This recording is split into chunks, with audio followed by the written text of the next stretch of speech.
فقہ کے 4 امام ہیں، امام ابو حنیفہ، امام شافعی، امام مالک اور امام احمد بن حنبل۔ ان میں سے امام مالک رحمۃ اللہ علیہ مدینہ منورہ کے باشندے، وہاں کے باسی ہیں، انہیں امام مدینہ بھی کہا جاتا ہے۔ ان کے پاس ایک آدمی ایک مسئلہ معلوم کرنے کے لیے آیا اور کہنے لگا حضرت جی میں ایک مسئلہ معلوم کرنا چاہتا ہوں، میں نے ایک لفظ ایک جملہ بول دیا ہے اپنی بیوی کے بارے میں، اب پوچھنا یہ چاہتا ہوں کہ میری بیوی کو طلاق ہوئی ہے کہ نہیں ہوئی۔ جی کیا بولا ہے؟ تو اس نے کہا حضرت جی اصل میں آج جا رہا تھا تو چلتے چلتے میں نے رستے میں ایک مجنون دیوانے آدمی کو دیکھا جو آسمان کی طرف منہ کر کے اشاروں سے باتیں کر رہا ہے۔ حقیقت میں اس نے شراب پی رکھی تھی اور شراب کے نشہ میں لت پت وہ شخص آسمان کو ہاتھ لگانے کی کوشش کرتا ہے اور عجیب و غریب حرکتیں کر رہا ہے۔ میرے جی میں آیا بھئی اتنا تو یہ گھناؤنا جرم ہے نا کہ جس کی وجہ سے انسان کی عقل بھی جاتی رہتی ہے اور انسان ان چیزوں کی تلاش میں لگ جاتا ہے جہاں تک اس کی اپروچ اور پہنچ ہی نہیں ہوتی۔ تو میں سمجھا کہ انسان اپنے پیٹ میں جتنی حرام چیزیں لے جاتا ہے نا، ان میں سب سے بدترین حرام جو ہے وہ رشوت، یہ شراب نوشی والا ہے۔ میرے دل نے یہ فیصلہ کیا کہ شراب نوشی سارے کے سارے حرام چیزوں میں سب سے بدترین چیز ہے۔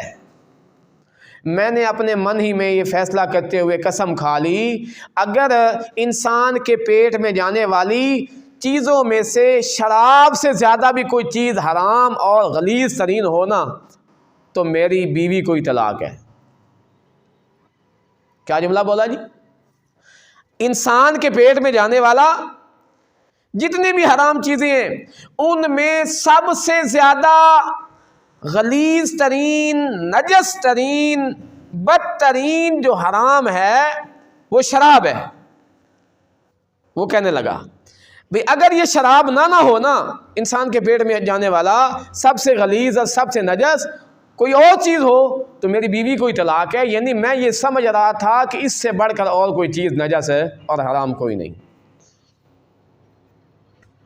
اب حضرت جی بتاؤ اب میرے لیے کیا حکم ہے؟ کیا واقعتاً میرا مسئلہ ٹھیک ہے نا؟ میرا جو فیصلہ میرے من کا، میرے اپنے ذہن کا جو فیصلہ ہے، میں نے جو جس بات کا دعویٰ کیا ہے، کیا یہ میرا دعویٰ ٹھیک ہے یا غلط ہے؟ چنانچہ امام صاحب نے فرمایا بھئی کل آنا۔ میں ابھی تک اس بارے میں کنفرم نہیں کہہ سکتا کہ واقعتاً تجھے ہاں یا نہیں میں جواب دوں۔ معلوم ہوا مسئلہ بتانے میں جلدی نہیں کرنی چاہیے۔ جب تک کسی آدمی کو اپنے مسئلہ پہ پوری تحقیق نہ ہو، اس کو یقین نہ ہو، تب تک کسی آدمی کو مسئلہ بتانے میں جلدی ہرگز نہیں کرنی چاہیے۔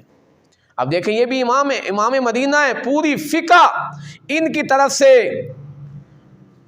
مختلف ممالک میں، مختلف دیار میں چل رہی ہے، لیکن اپنے اوپر اعتماد اتنا نہیں کہ بھائی ایک مسئلے کو میں بغیر تحقیق کے بتا دوں۔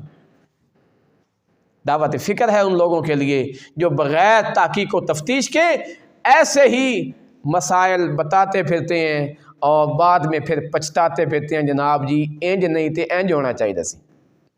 بہرحال کل آیا جی، حضرت جی میرے مسئلے کا جواب، فرمایا ابھی تک میں مطمئن نہیں ہوا، کل آنا۔ تیسرے دن آیا حضرت، ابھی میں مطمئن نہیں ہوا۔ چوتھے دن جب آیا نا تو امام مالک نے فرمایا بھائی میں نے قرآن کا بھی مطالعہ کیا ہے، حدیث کا بھی مطالعہ کیا ہے، میں اس نتیجے پہ پہنچا ہوں کہ تیری بیوی کو تیرے اس جملہ بولنے کی وجہ سے طلاق ہو گئی ہے۔ کیوں ہوئی ہے حضرت جی؟ وجہ فرمایا میں نے قرآن میں بھی غور کیا، حدیث میں بھی غور کیا، میں نے قرآن میں دیکھا اللہ رب العزت نے کسی بھی حرام کام پر، کسی بھی جرم پر، کسی گناہ پر اعلان جنگ نہیں کیا سوائے سود کے۔ سود ہی ایسا گھناؤنا جرم ہے، اتنی سنگین غلطی ہے، اتنا بڑا گناہ ہے، جس کے بارے میں اللہ فرماتے ہیں اِن لَمْ تَفْعَلُوا فَأْذَنُوا بِحَرْبٍ مِّنَ اللَّهِ وَرَسُولِهِ، اگر تم اس سود کھانے کھلانے سے بعد نہیں آتے نا، آؤ میرے ساتھ اعلان جنگ ہے تمہارا، میرے ساتھ جنگ کے لیے تیار ہو جاؤ۔ حدیث میں آتا ہے سود کھانے والا قیامت والے دن اللہ کے ہاں آئے گا، اللہ فرماتے ہیں اپنے ہتھیار سنبھال لے اور تیار ہو جا، میں آج تیرے ساتھ جنگ کرنا چاہتا ہوں۔ تو ایسا بڑا جرم جس کے بارے میں اللہ تعالیٰ جنگ کا اعلان کرتے ہیں، تو معلوم ہوا یہ سارے حرام چیزوں میں، حرام کاموں میں سب سے بڑا حرام ہے جو انسان بطور غذا کے، بطور رزق کے اپنے پیٹ میں لے جاتا ہے۔ رشوت اور چوری ڈکیٹی یا شراب نوشی وہ اس سے کم درجے کی ہیں۔ تو چونکہ قرآن مقدس میں سب سے زیادہ بڑا گناہ میں نے اپنے علم کے مطابق سود کو پایا ہے، شراب کو نہیں پایا، تو معلوم ہوا تیرا یہ جملہ جو تیرے من نے جس کے بارے میں فیصلہ کیا یہ ٹھیک نہیں تھا، تیری چونکہ شرط پوری نہیں ہوئی اس لیے تیری بیوی پر طلاق واقع ہو گئی ہے۔ تو اس سے پتہ یہ چلتا ہے کہ سود کھانا کھلانا، سود کا کاروبار کرنا، سود پر مشتمل مختلف قسم کی جو ہے ذریعہ معاش کا اختیار کرنا، یہ اتنا بڑا گناہ اور اتنا بڑا جرم ہے کہ اللہ رب العزت کے ساتھ ایک طرح کا مقابلہ ہے، اور اللہ ایسے بندے سے جنگ کا اعلان کرتے ہیں۔